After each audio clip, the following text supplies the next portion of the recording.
It was supposed to be a surprise visit. 3 hours, a cracked windshield, and a playlist that made me feel like a daughter again. I saw his car before I saw the house, parked crooked along the fence line, mud streaked across the bumper, one headlight fogged like a cataract. I knew every dent, every imperfection. Daniel? I stepped out. The air smelled like wet earth and something sharp. Her front door was open. I moved slowly, the way you move when your gut already knows what your heart refuses to believe. Then I heard it, a voice, my mother's, low, wrecked, not crying exactly, but unspooling. You said you'd never tell her. Then a silence, then him. I had no choice. The sky didn't crack, the ground didn't open, but something inside me shifted, like a rib cracking inward, like bone forgetting how to be bone.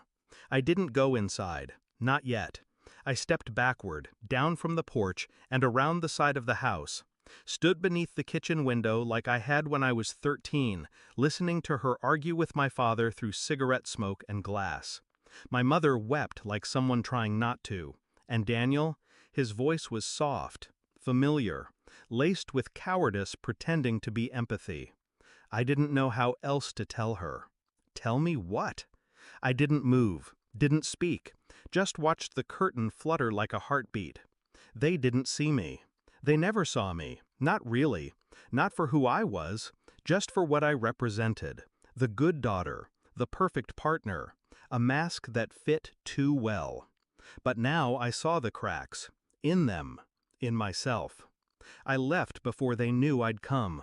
No dramatic entrance, no confrontation, just quiet steps back to the car, hands shaking so slightly I could still drive. I didn't go home. I drove to the city, sat in my office until the sun rose, listened to his voicemails, 6 of them by morning. Just checking in, babe. Thought you were heading out there? I love you. Call me. I didn't call. I listened, again and again, to the tone, the breath between words, the silence where his guilt tried to crawl into hiding. Then I called a friend of mine, a tech consultant, asked if he could recover deleted texts from a backup I accidentally synced from Daniel's phone 2 weeks ago. He didn't ask why, just said, "Give me an hour." It took 40 minutes. When the files hit my inbox, I didn't open them right away. I stared at the folder, like a weapon I wasn't ready to lift. When I did, it didn't feel like pain. It felt like confirmation. Months of messages between Daniel and my mother. Some were vague, some weren't. Does she suspect? No. She trusts me. I hate lying to her. Then don't. I stopped reading. I didn't need to see more. 2 days passed before I returned to the countryside. My mother opened the door like she always did, eyes tired, hair pulled back. The quiet guilt of someone trying to pretend nothing had happened. "Sweetheart," she began. "I know," I said. She froze. I stepped inside. The silence was heavy, but I was heavier. I sat at the table, pulled out my phone, and slid it across to her. The messages, all of them, time-stamped, organized. Her hands trembled as she picked it up. When Daniel walked in from the back porch, frozen mid-step, mouth parting like a wound, I didn't flinch. "You told her?" he whispered to my mother, like I wasn't even there. She shook her head, tears brimming.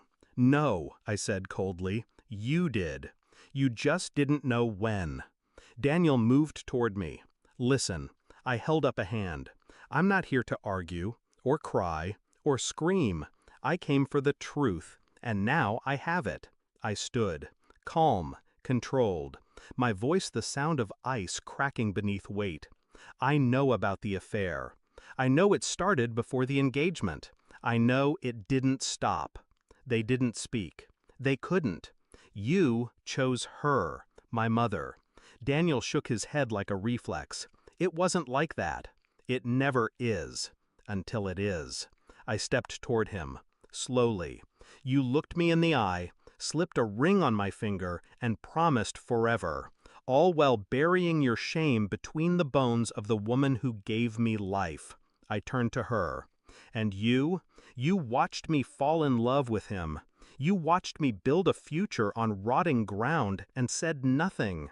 She opened her mouth, but no words came. "You didn't just betray me," I whispered.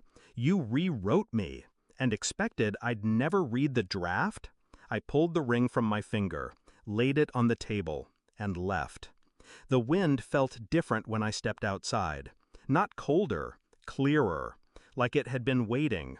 I didn't cry. I didn't turn back. In the end, it wasn't about rage. It was about release. They burned something sacred, thought I would crumble in the ashes.